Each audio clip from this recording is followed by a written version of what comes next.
और सफ़र की सबसे बुरी और सबसे ख़ास बात ये होती है कि वो गोल चक्कर में जाता है।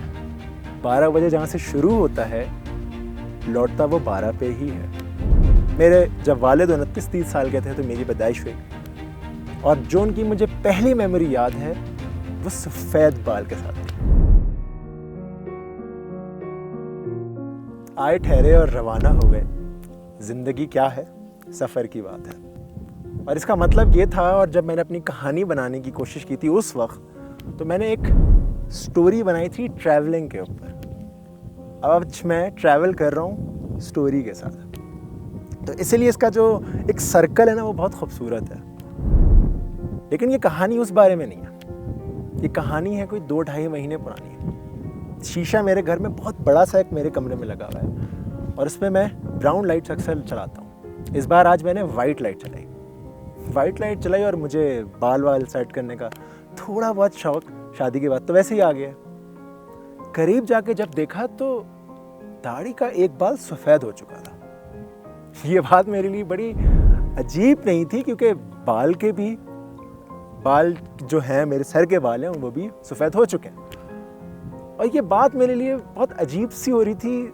समझ रहा था, कोशिश कर रहा था कि ये जीन्स का इशू है, ख़ानदानी मसला है, ये है क्या मसला एक्सप्लोर करते करते शायद एक और हफ्ते बाद एक और बाल सफ़ेद हो चुका था।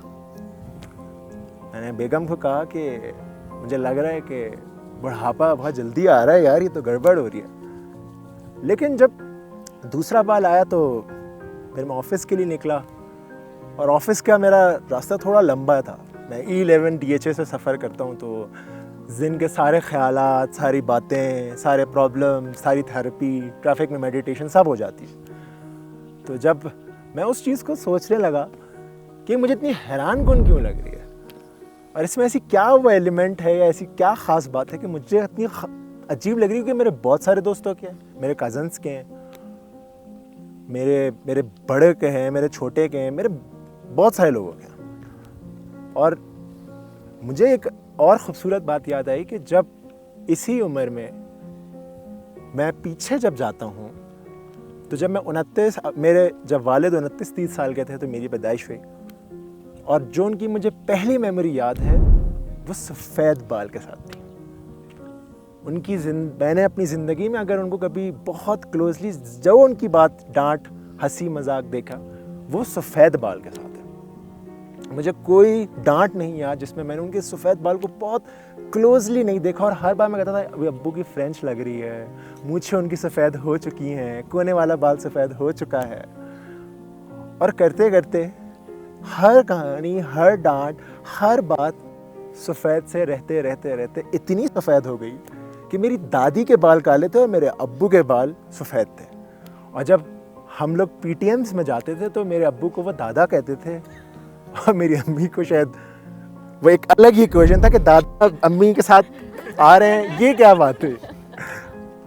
खैर ये साइंस ज़िंदगी भर की थी। तो सफ़ेद बाल का जो एक रिवाज है और वो जो उसकी खूबसूरती है वो ऐसे थी कि हमारे अब्बा को वो सारे ख़ानदान वाले भी इसी बात पे सराहते भी थे, तारीफ़ बहुत करते थे कि आपके सफ़ेद बाल हैं, बहुत एलिगेंट लगते हैं। और मुझे ऐसा महसूस होने लगा कि ज़िंदगी का एक चक्कर काटना शुरू हो गई मेरी ज़िंदगी।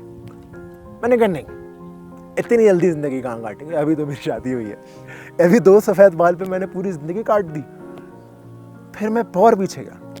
मैंने कहा वो उनके कोई बाल का इशू हुआ होगा, कि कुछ हुआ होगा, मेरी गलती नहीं है।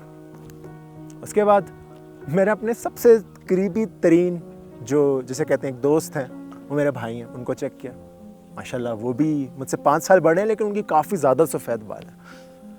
मैंने कहा यार ये तो एक अनहोनी हो रही है कि ये सफ़ेद बाल हमारे यहाँ बढ़ रहे हैं। और हम तीनों की जब तस्वीर खिंचती थी तो ये कहते थे कि यार स्मार्टेस्ट ऑफ ऑल। लेकिन ये कि जब वो सफ़ेद बाल की अप्रोच आई तो एक बात कहीं ना कहीं ये जाहिर होने लगी कि मैं बहुत जल्दी बड़ा हो रहा हूँ। और एक बहुत ही इख्तलाफ की बात है, सोच की बात है कि जब वो बाल मैंने थोड़ा सा छुपाने की कोशिश भी की कि मैं कॉन्शियसली इस बारे में ना सोचूं, क्योंकि मेरे जहन में बहुत ज़्यादा चल रहा था। तो बेगम ने पकड़ ली ये बात। लेकिन फिर मुझे एक ज़िंदगी का वो जो एक साइकिल है उसको तोड़ते हुए ये महसूस हुआ कि मेरा भी कोई चेहरा सफ़ेद बाल से याद रखेगा, उस कहानी को याद रखेगा, उस सफ़र को याद रखेगा, क्योंकि हम सब एक सफ़र में। और सफ़र की सबसे बुरी और सबसे ख़ास बात ये होती है कि वो गोल चक्कर में जाता है। 12 बजे जहाँ से शुरू होता है लौटता वो 12 पे ही है। तो आज मेरी ज़िंदगी जो पूरी गुजरी, इसमें मैंने अपने वालिद को देखा कि वो सफ़ेद बाल के साथ जीते थे, जी रहे हैं अल्हम्दुलिल्लाह। और भाई को काफ़ी हद तक देखा, उनकी बेटी है तो वो उनको सफ़ेद बाल से जानना शुरू कर रही है। तो मुझे लगता है कि ये जो ज़िंदगी का चक्कर है ये बहुत जल्दी कट रहा है, हम बहुत जल्दी आगे बढ़ रहे हैं। तो क्योंकि हमारे 2 हो गए तो उनके शायद 100 हो गए। तो इस एजिंग के प्रोसेस में हम जिनको देखते थे उन्हें भी देखते रहें और अपने आप को हम नहीं छोड़ेंगे, ताकि हमें जो देखने वाले थे वो यही समझे कि जवान है और हमेशा खुश रहते हैं। तो जैसे मैंने आपसे पहले ही कहा था, आए ठहरे और रवाना हो गए। ज़िंदगी एक सफ़र की बात है, तो हम ठहर तो जाएंगे, बाल सफ़ेद भी हो जाएंगे, लेकिन जीना नहीं छोड़ेंगे। और जैसे मैंने अपने वालिद से सीखा, भाई से सीखा और आज मैं खुद कोशिश, तो इस लम्हे को खूब जीना है कि सफ़ेद से कोई फ़र्क ना पड़े, तजुर्बे से फ़र्क पड़े। कल को मेरे पास यादें हों, सफ़ेद बाल ना हो। तो यहाँ मेरी कहानी ख़त्म होती है। बहुत शुक्रिया।